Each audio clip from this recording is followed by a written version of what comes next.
বাংলাদেশকে একটি যুদ্ধ বিধ্বস্ত দেশের তালিকাভুক্ত করার মতো চেষ্টা, সরকার কি তাহলে এই দেশকে আবারও একই গুমখুনের রাজত্ব বানাতে চায় কিনা?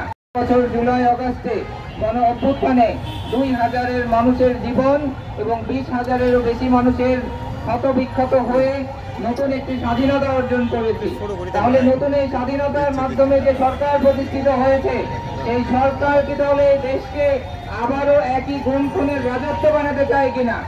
যদি সরকার একই দিকে না যায়, তারা যদি জনগণের আকাঙ্ক্ষাকে বাস্তবায়ন করে প্রকৃতপক্ষে একটি নিরাপদ ইনসাফ ভিত্তিক মানবিক রাষ্ট্র প্রতিষ্ঠা করতে চায়, সংস্কার করতে চায়, তাহলে মানবাধিকার অফিসের প্রশ্নটা আসে কিভাবে? এই প্রশ্নটা তো তখনই আসে যে এই দেশে মানবাধিকার লঙ্ঘিত হচ্ছে। তাহলে রাষ্ট্র, এই নতুন সরকার কি আমাদের মানবাধিকার নিশ্চিত করতে ব্যর্থ কিনা?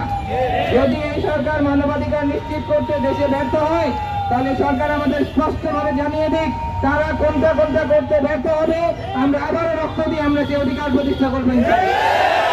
সরকার মহোদয় বসে থাকবেন, দেখাবেন আমি বিচার করছি, সংস্কার করছি, কাজ করবেন এটার বিপরীত, এই ফ্যাসিস্ট আচরণে দেশে আর চলবে না। আমরা এমন একটি রাষ্ট্র চাই যে রাষ্ট্রে বাহির দেশ থেকে এসে কারো মানবাধিকার রক্ষা করার প্রয়োজন হবে না। সেই দেশ তার জনগণের জন্য সর্বোচ্চ নিরাপদ দেশ হবে এবং সেই দেশের আকাঙ্ক্ষার প্রেক্ষিতে আমরা আন্দোলন করে দেশকে স্বাধীন করেছি। তাহলে আজকের জন্য পশ্চিমাদের সাপোর্ট নিয়ে চলতে হয় এরকম একটি দেশের কাতারে দাঁড় করানোর এই অপচেষ্টাকে আমরা সম্পূর্ণভাবে বর্জন করি। আমাদের সুস্পষ্ট বক্তব্য, বাংলাদেশ থেকে মানবাধিকার কমিশনের সকল কার্যক্রম স্থগিত করে দিতে হবে।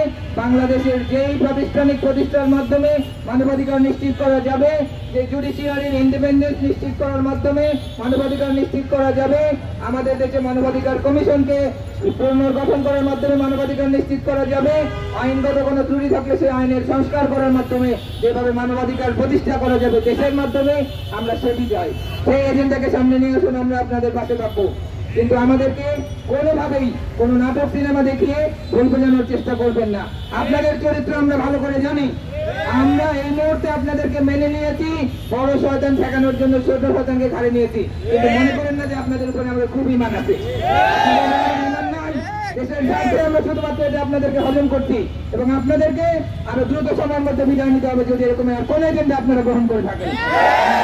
পরিষ্কার, এই মানবাধিকার নামক এই কমিশনের নামে আমাদের দেশের সংস্কৃতি বিরোধী, ধর্মীয় মূল্যবোধ বিরোধী, আমাদের দেশের শাস্তি বিধানের ক্ষেত্রে বাধা প্রদানকারী এই কমিশনের অস্তিত্ব এদেশে থাকতে দেওয়া হবে না।